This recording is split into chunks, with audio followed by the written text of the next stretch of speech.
நண்பர்களே,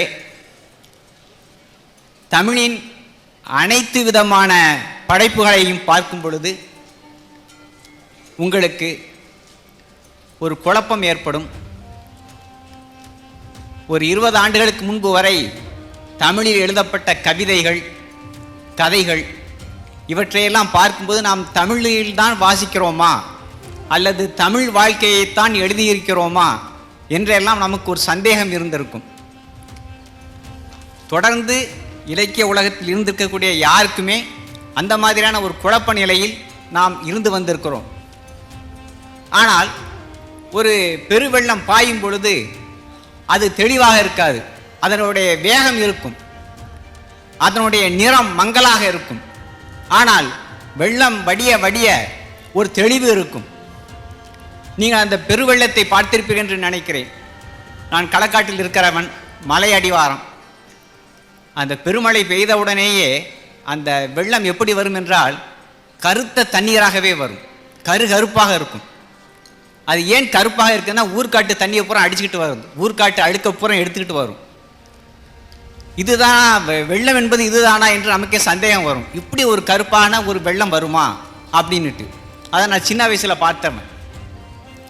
அப்புறம் கொஞ்சம் ஒரு அரை மணி நேரத்துக்கு அப்புறம் பார்த்தீங்கன்னா அப்படியே வெள்ளம் புரண்டு வரும்போது செம்மண் அப்படி திரண்டு வந்த மாதிரி இருக்கும்.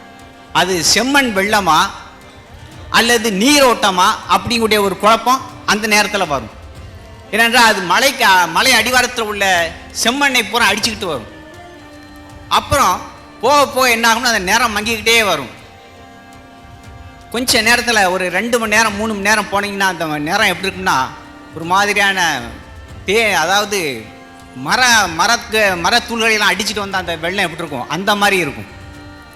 மறுநாள் இங்கே பார்த்தீங்கன்னா அந்த வெள்ளம் அழகான தேநீர் எப்படி இருக்குமோ அந்த மாதிரி தேநீர் வடிவத்தில் அந்த தண்ணீர் ஓடிக்கிட்டே இருக்கும். அப்போ தான் நமக்கு அந்த தண்ணியில் குதித்து விளையாடணும் போல் இருக்கும், குளிக்கணும் போல் இருக்கும். அது வரைக்கும் அந்த கருப்பு, அந்த செம்மண், அப்புறம் அந்த செம்மண்ணும் கருப்பும் கலந்த ஒரு ஊடுதலான நிறம், இதையெல்லாம் போனதுக்கு அப்புறம்தான் நமக்கு அந்த தண்ணீர் கிடைக்கும். அதற்கு பிறகுதான் தெளிவான நீர், அந்த வெள்ளம் வடிய வடிய இன்னும் தெளிவான நீர் கிடைக்கும். அந்த மாதிரி தான் தமிழ் இலக்கியத்திலே ஒரு போக்கு இருந்தது. ஒரு 20 வருஷத்துக்கு முன்னால், நான் 40 வருஷமாக எழுதிட்டு இருக்கிறேன். ஒரு 20 வருஷத்துக்கு முன்னால் நீங்கள் பார்த்தீங்கன்னா எனக்கே குழப்பம் வந்துடும். நாம் எழுதுறது இலக்கியம் இல்லையா, நாம் எழுதுறது கதை இல்லையா அப்படிங்குடைய ஒரு குழப்பம் வந்தது. ஏனென்றால் நமக்கு சிறுகதையோ நாவலோ நமக்கு மேலை நாடுகளிலிருந்து வந்தது. கவிதை நம்மோடு இருந்தது. கவிதை தான் நம்முடைய முதல் அடையாளம். இலக்கிய அடையாளம் எதுனா கவிதை தான். ஆனால் நாவலும் சிறுகதையும் நம்முடைய மண்ணிலிருந்து வரலை, அது மேலை நாட்டு வாழ்க்கை முறையிலிருந்து வந்தது. மேலை நாட்டு வாழ்க்கை முறையில் இருந்து நம்மை சிறுகதையும் நாவல்களும் தொட்டாலும் அதனை புதுமைப்பித்தனோ அழகிரிசாமியோ ராஜநாராயணனோ ரகுநாதனோ அல்லது வண்ண நிலவனோ இவர்கள் எல்லாமே அதை மிகவும் திறம்பட முறையில் மேம்படுத்தினார்கள். அந்த மேம்படுத்தப்பட்ட இலக்கியத்தை தான் நாம் வாசித்துக் கொண்டிருக்கிறோம். அதுதான் நம்மை தொட்டு கொண்டிருக்கிறது. இன்றைக்கு இலக்கிய வடிவத்தை நீங்கள் பார்ப்பீர்களே ஆனால் அதனுடைய வடிவத்திலே ஒரு தெளிவு வந்து விட்டது என்பதை நாம் கூர்மையாக புரிந்து கொள்ளலாம். சுந்தர ராமசாமி புளிய மரத்தின் கதை எழுதினார், அசலான யதார்த்த இலக்கியம். பிறகு சில காலம் கழித்து ஒரு நவீன எழுத்து முறையில் அவர் ஜே சில குறிப்புகளை எழுதினார். அப்போது தமிழ் இலக்கிய உலகத்திலே ஒரு சின்ன அதிர்வு, கதைகளை இப்படியெல்லாம் சொல்ல முடியுமா, இந்த மாதிரிலாம் எழுத முடியுமா என்று ஒரு பெரிய இளைஞர் வட்டம் திரண்டது. அது எழுத்துக்கு ஒரு வேகத்தை கூட்டியது, எழுத்தினுடைய பரிமாணத்தை விரித்தது. பிறகு அந்த முறையானது நிறைய பேர் பின்பற்றினார்கள். பின்னர் நீண்ட காலம் கழித்து சுந்தர ராமசாமி அவர்கள் குழந்தைகள், பெண்கள், ஆண்கள் என்ற நாவலை எழுதினார். அது அசலான யதார்த்த நாவல். எல்லோருமே ஆச்சரியப்பட்டார்கள்.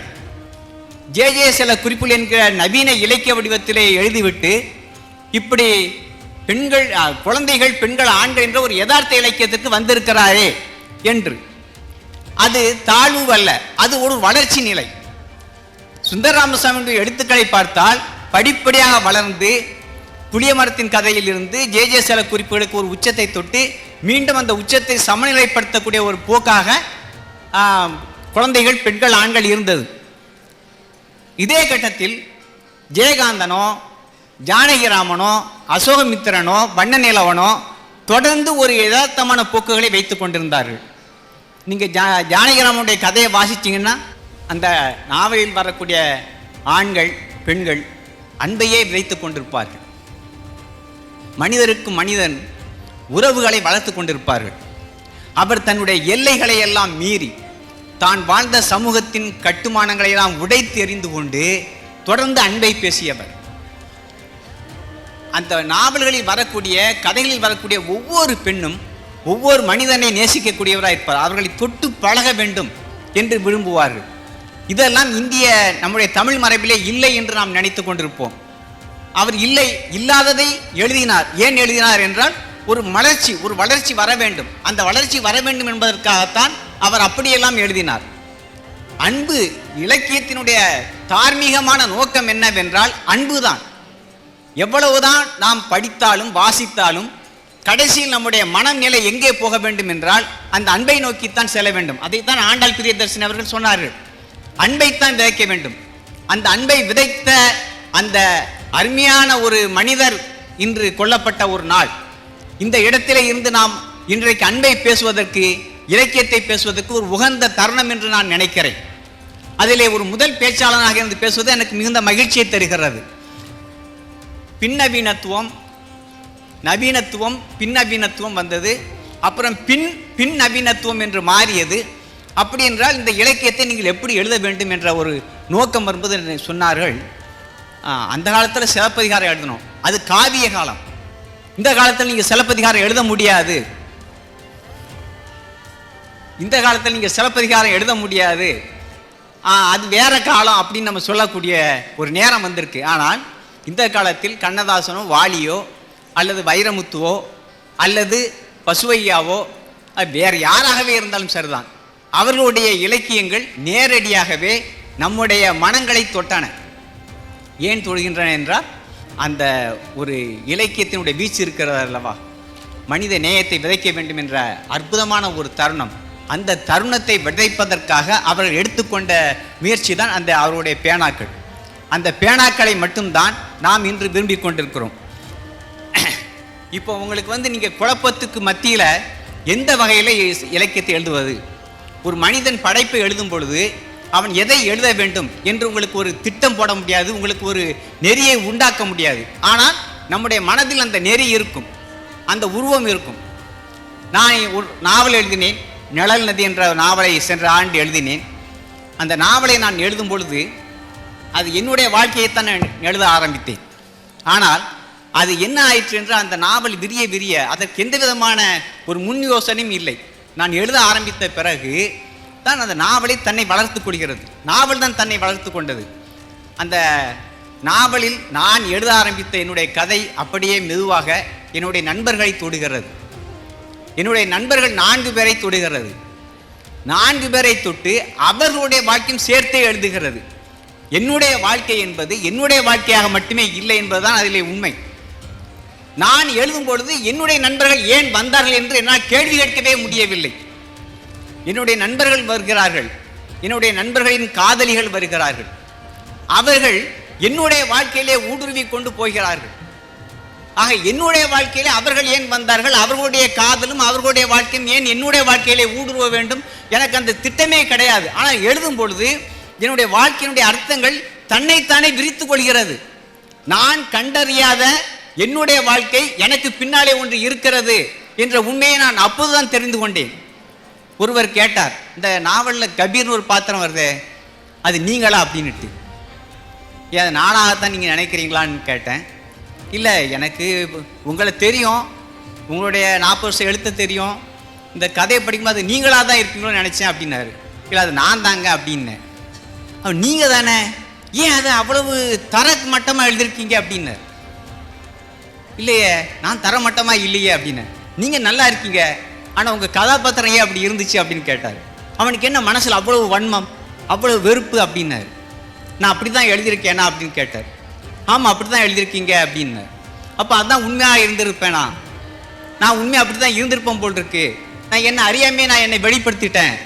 அதுதான் என்னை அறியாமல் நான் என்னை வெளிப்படுத்துகிறேன். பார்த்தீங்களா, அதுதான் இலக்கியம். நான் நல்ல மனுஷன், நான் யோக்கியன், நான் நல்ல முறையில் காதலித்தேன், நான் நல்ல முறையில் வாழ்ந்தேன் அப்படின்னு நான் சொன்னால் அது பொய்யாக போயிடும். அந்த பொய்யான வாழ்க்கையை நான் உங்கள்கிட்ட சொல்லி பேர் வாங்கலாம், புகழ் வாங்கலாம், பணம் சம்பாதிக்கலாம்.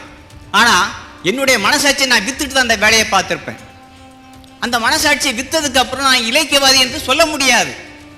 40 வருஷமாக எழுதிட்டு இருக்கிறேன். எந்த விதமான பேருக்கும் புகழுக்கும் அடிமைப்பட்டவன் கிடையாது. நான் எழுதிய ஆரம்ப காலத்து கதைகள் தான் சின்ன சின்ன பத்திரிகைகள் தான். பெரிய பத்திரிகைகளுக்கு இன்னைக்கு வரைக்கும் நான் போனது கிடையாது. மொத்தமே ஒரு 4 அல்லது 5 கதைகள் தான், ஒரு 70 கதைகள் எழுதியிருக்கிறேன். 4 அல்லது 5 கதைகள் தான் நான் பெரிய பத்திரிகைகள் எழுதியிருக்கிறேன். மற்ற எல்லாமே சின்ன பத்திரிகைகள் தான் வந்திருக்கு. சின்ன பத்திரிகைகள் எழுதி எழுதி எழுதி எழுதித்தான் நாம் வளர்ந்திருக்கிறோம். அந்த எழுதி எழுதித்தான் இவ்வளோ பெரிய கூட்டத்தை நாம் இன்று பார்க்கிறோம். அப்படின்ற என்னன்னா, உங்களுடைய இலக்கியம் என்பது, உங்களுடைய எழுத்து என்பது நேர்மையாக இருக்க வேண்டும். அது உங்களுடைய மனசிலிருந்து தான் வரணும். வெறும் கையிலிருந்து வரக்கூடாது. கையில் பேனா இருக்கு, கையிலிருந்து எழுதக்கூடாது. அதற்கெல்லாம் வேற சினிமாக்கள் இருக்கு, அந்த சினிமாக்கெல்லாம் பார்த்துட்டு போயிடலாம். நம்முடைய வாழ்க்கையை எழுதும் பொழுது நாம் உடைபடுவோம்.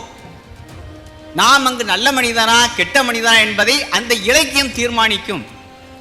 ஆனால் அது ஒரு வாழ்க்கையினுடைய பரிமாணம். அந்த பரிமாணத்தை சொல்வதற்குத்தான் நம்முடைய முன்னோர்கள் முயன்றார்கள், நாமும் முயல்கிறோம். இந்த வாழ்க்கையை நீங்க தொடும் பொழுது அன்புதான் எங்கும் பிரதானமாக இருக்கும். அந்த அன்பை நீங்கள் விட்டுவிட்டால் நாம் வேறு இடத்துக்கு போயிடுவோம். எங்க போயிடுவோம்? ஜாதிக்கு போயிடுவோம், இனத்திற்கு போயிடுவோம், மதத்திற்கு போயிடுவோம். அப்படி போகும் பொழுது நம்மகிட்டே சொல்லுவாங்க, நீங்கள் என்ன சொல்லியிருக்கிறாங்க, சொல்லுவாங்க என்றெல்லாம் இல்லை, சொல்லியிருக்காங்க, என்ன கலந்தை நீங்கள் எழுதுறீங்க, எதுக்கு நம்ம சமுதாயத்தை பற்றி எழுதுறீங்க? அப்போ என்ன செய்யறது?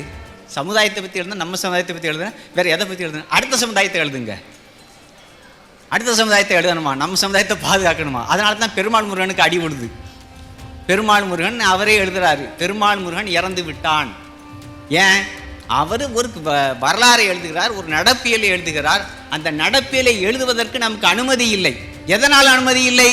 அது ஒரு குறுகிய வட்டம் ஒன்று இருக்குது. அந்த குறுகிய வட்டத்திலிருந்து அவங்க இலக்கியத்தை பார்க்கிறாங்க. இலக்கியத்தை பார்க்கும்போது நீ நம்மளை காட்டி கொடுக்கிறாய், நம்மை இழிவுபடுத்துகிறாய் என்று சொல்கிறார்கள். அந்த பெருமாள் முருகனை கதற கதற வைத்தார்கள். இன்றைக்கு தமிழ்நாட்டில் இருக்கக்கூடிய எழுத்தாளர்களில் பெருமாள் முருகனின் எழுத்துக்கள் மட்டும்தான் அகில உலகிற்கும் சென்றிருக்கிறது. அவருடைய நாவல்கள் அனைத்தும் இன்றைக்கு மொழிமாற்றம் செய்யப்படுகின்றன. ஆங்கிலத்தில், ஜெர்மனியில், பிரெஞ்சில், ஜப்பானில், எல்லா இடங்களிலும் அவருடைய நாவல்கள் மொழிமாற்றம் செய்யப்படுகின்றன. ஏன்? அவர் சொன்னார், நான் பெருமாள் முருகனாகிய நான் இறந்து விட்டேன் என்று சொன்னபோது அவருக்கு கை கொடுத்தது தமிழ்நாடு கலை இலக்கிய பெருமன்றம், முற்போக்கு எழுத்தாளர் சங்கம், பத்திரிகைகள், குறிப்பாக இந்து போன்ற பத்திரிகைகள், இவர்களெல்லாம் இருந்து அவருடைய பாதுகாப்பை உறுதி செய்த பிறகு அந்த நிகழ்வு உலகம் ஊராவையும் உலுக்கியது. ஒருவன் ஜாதியின் பெயரால் ஒருவன் எழுதக்கூடாது என்று சொல்லப்படுகிறான். அவனுடைய எழுத்து முடக்கப்படுகிறது, அவனுடைய மனசாட்சி முடக்கப்படுகிறது. இதை நாம் ஒப்புக்கொள்ள முடியாது என்று சொன்ன பிறகு வாஷிங்டன் போஸ்டும் நியூயார்க் டைம்ஸும் தலையங்கங்கள் எழுதுகின்றன. தமிழ்நாட்டிலே கருத்து சுதந்திரம் பறிக்கப்படுகிறது, ஒரு எழுத்தாளன் மறிக்கப்படுகிறான், ஒரு எழுத்தாளனுடைய உரிமை பறிக்கப்படுகிறது என்று எழுதிய பிறகு பெருமாள் முருகன் உலகம் பூராவும் இன்று அறியப்பட்ட ஒரு உருவம், அறியப்பட்ட எழுத்தாளர், அறியப்பட்ட நாவலாசிரியர். இன்றைக்கு அவருடைய இலக்கியங்கள், அவருடைய படைப்புகள் அனைத்தும் லட்சக்கணக்கான ரூபாய் மதிப்பிலே உலகம் பூராவும் சுற்றி கொண்டிருக்கிறது. எனவே இலக்கியம் என்று சொல்லும் பொழுது நீங்கள் ஒரு ஜாதிக்குள் நிற்க முடியாது, ஒரு இனத்திற்குள் நிற்கக்கூடாது, ஒரு மதத்திற்குள் நிற்கக்கூடாது. நாம் என்ன எழுதுகிறோமோ அது பொதுவான உலகத்திற்கு வெளிச்சம் தரக்கூடியதாக இருக்க வேண்டும். எந்த விஷயமும் நம்மை மடக்கக்கூடாது. நாம் நம்முடைய மனதை திறந்துவிட வேண்டும். நான் கலந்தை பீர் முகமது, நான் யோக்கியன் என்று சொல்வதற்கு உலகத்தில் அந்த அனுமதியே கிடையாது. நான் நல்லவன், அதையும் சொல்லலாம், ஆனால் என்னுடைய இலக்கியம் அது நல்லதாக இருக்க வேண்டும். என்னை திறந்த பிறகுதான் என்னுடைய இலக்கியம் பேச வேண்டும். என்னை உயர்த்துவதில் அது இலக்கியமாகாது, என்னை பாராட்டுவது அது இலக்கியமாகாது, அது எழுத்தாகாது. எனவே இந்த எழுத்து முறைகளுக்குள் உங்களுக்கு எந்த விதமான குழப்பமும் வரக்கூடாது. உங்கள் மனதில் என்ன இருக்கிறதோ அதை நீங்கள் எழுதுங்கள். எழுதலாம், ஒவ்வொருவரும் எழுதலாம். ஒவ்வொருவரும் நாவலாசிரியர், ஒவ்வொருவரும் கதாசிரியர். நல்ல இந்த நிகழ்ச்சி நல்லபடியாக நடக்க வேண்டும் என்று மனமாற வாழ்த்து விடைபெறுகிறேன். நன்றி, வணக்கம்.